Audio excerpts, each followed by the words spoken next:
उत्तर प्रदेश में विधानसभा चुनाव चल रहा है और इस चुनाव में सबसे ज़्यादा चर्चा है प्रधानमंत्री नरेंद्र मोदी का संसदीय क्षेत्र, क्योंकि यहाँ पर सभी 8 सीटों पर पिछली बार भारतीय जनता पार्टी ने कब्जा किया था। तो वहीं इस मिथक को तोड़ने के लिए सभी राजनीतिक दल अपने कमर कस ली है। इन सभी 8 विधानसभाओं में सबसे ज़्यादा हॉट सीट के रूप में शिवपुर विधानसभा को देखा जा रहा है, क्योंकि जहां एक तरफ यहां पर बीजेपी ने अपने मंत्री अनिल राजभर को एक बार फिर विश्वास जताते हुए उतारा है, तो वहीं सुभाषपा के ने ओम प्रकाश राजभर के बेटे अरविंद राजभर को यहां पर टिकट देकर यहां की लड़ाई दिलचस्प कर दी है। तो वहीं इससे इतर कांग्रेस पार्टी ने एक ब्राह्मण चेहरे को उतारा है और वही ब्राह्मण चेहरा आज हमारे साथ है बात करने के लिए कि इन राजभर वर्सेस राजभर की लड़ाई में कांग्रेस पार्टी अपने आप को कैसे देखती है। तो इनसे ही जानते हैं कि क्या है पूरी इनकी रणनीति। सर, आपका स्वागत है और आपसे जानना चाहें कि ये जो राजभर वर्सेस राजभर की लड़ाई बताई जा रही है, तो उसमें अपने आप को कहाँ फिट देखते हैं? देखिए, शिवपुर विधानसभा में ये ब्राह्मण बाहुल्य इलाका है और यहाँ सबसे अधिक ब्राह्मण हैं। यहाँ ब्राह्मण लगभग 1 लाख के आसपास हैं और उसके बाद सारी जातियाँ हैं, उसके बाद यादव हैं। राजभर का स्थान तो तीसरे और चौथे पे आता है। ये लोग कैसे करते हैं अपना कैलकुलेशन और परसिमन, ये पता बताने हम लोग तो जनता के बीच में जाते हैं। हम लोगों ने जो सेक्टर वाइज बांटा है, किस गांव में कितने लोग हैं, क्या नाम है, एक एक आदमी का हम लोग को पता है। तो इसलिए पहली बात तो राजभर जो बांटने की बात आप कर रहे हैं, तो राजभर तो मुट्ठी भर लोग हैं, बहुत ज़्यादा लोग तो हैं नहीं। और इसमें चूँकि हम यहाँ रहने वाले हैं, इसलिए राजभर जाति समाज के लोग हमें भी पसंद कर रहे हैं, जो हमारे आसपास के लोग हैं, क्योंकि हमारा रोज़ उनसे मिलना जुलना है। इसलिए राजभरों की पसंद पहली मैं हूँ। नहीं, राजभरों की पसंद आप मान रहे हैं, लेकिन जो मुख्य पार्टियाँ हैं, जैसे कि आप भारतीय जनता पार्टी को कह लीजिए, समाजवादी पार्टी को कह लीजिए, तो वो तो राजभर खेल रही है। तो इसमें आप कहाँ अपने आप को देख रहे हैं? हमारे साथ पहली बात पूरी ब्राह्मण कौम लगी हुई है, उसके बाद हमारे साथ यादव भी लगी है, हमारे साथ राजभर भी हैं। ये कांग्रेस ऐसी पार्टी है कि इसके साथ सब समाज के लोग हैं, कोई एक समाज इसके साथ नहीं है। जितनी जातियां आती हैं लगभग सभी लोग कांग्रेस के साथ जुड़ी हैं, इसलिए कांग्रेस सबसे आगे है। ये क्या कुछ रणनीति आपने खड़ा किया है? देखिए, ये दोनों लोग चुनाव को हार जाएंगे, क्योंकि दोनों लोग चुनाव लड़ चुके हैं और जीत चुके हैं और विधानसभा में पहुंच चुके हैं और मंत्री बन चुके हैं।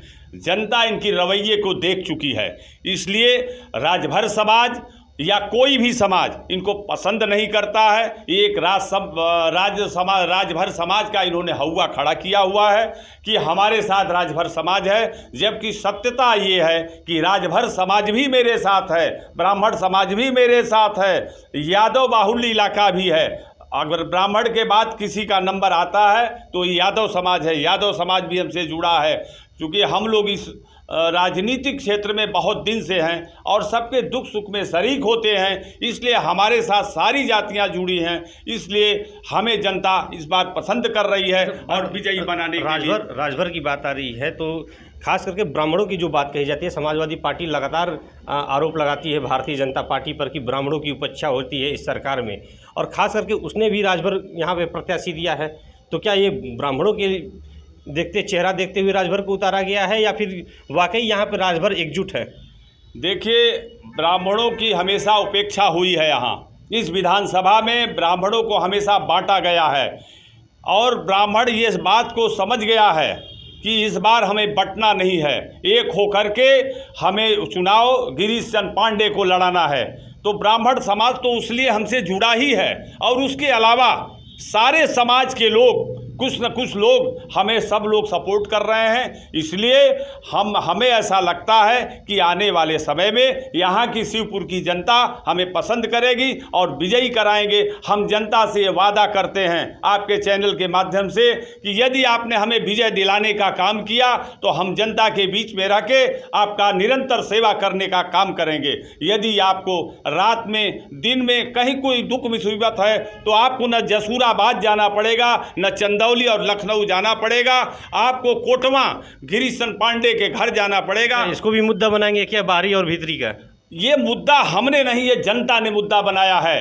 ये जनता ने मुद्दा बनाया है कि इस बार बाहरी बनाम भीतरी होगा। हम यहाँ के रहने वाले हैं, इसलिए यहाँ की जनता हमें पसंद कर रही है। अगर यदि जनता ने हमें चुना तो हम निरंतर जनता की सेवा करते रहेंगे। अभी भी मुद्दा बनाएंगे क्या बाहरी और भीतरी का? ये मुद्दा हमने नहीं, ये जनता ने मुद्दा बनाया है। ये जनता ने मुद्दा बनाया है कि इस बार बाहरी बनाम भीतरी होगा। हम यहाँ के रहने वाले हैं, इसलिए यहाँ की जनता हमें पसंद कर रही है। अगर यदि जनता ने हमें चुना तो हम निरंतर जनता की सेवा करते रहेंगे।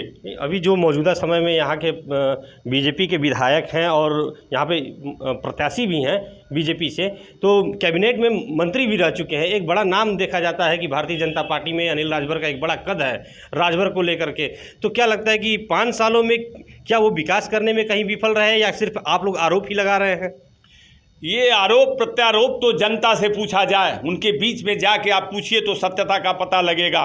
क्योंकि ये आरोप हम नहीं लगा रहे हैं, ये यहाँ की मासूम जनता आरोप लगा रही है, जिसे 5 सालों में ठगा गया है। और पिछले सालों बहुत दिनों से यहाँ की सरकारें, हमारी सरकारें नहीं रहीं। कांग्रेस की सरकार यहाँ लगभग 32 साल से रही थी और 32 साल से यहाँ की जनता ठगी जा रही है। इस बार यहाँ का निवासी आया हुआ है और यहाँ का प्रत्याशी कांग्रेस के तरफ से बनाया गया है। इस बार यदि जनता ने बनाया तो हम उसकी सेवा निरंतर करते रहेंगे। तो ये थे शिवपुर के कांग्रेस के प्रत्याशी जी, जो अपने मूल मुद्दा बाहरी और भीतरी का बनाना चाह रहे हैं। क्योंकि यहाँ पर जो मुख्य राजनीतिक दल भारतीय जनता पार्टी और समाजवादी पार्टी है, वो राजभर वर्सेस राजभर की लड़ाई को खड़ा कर चुकी है। तो वहीं पर इनका कहना है कि यहाँ पर राजभर वर्सेस राजभर नहीं, बल्कि बाहरी और भीतरी की लड़ाई है। वाराणसी से नीरज जायसवाल,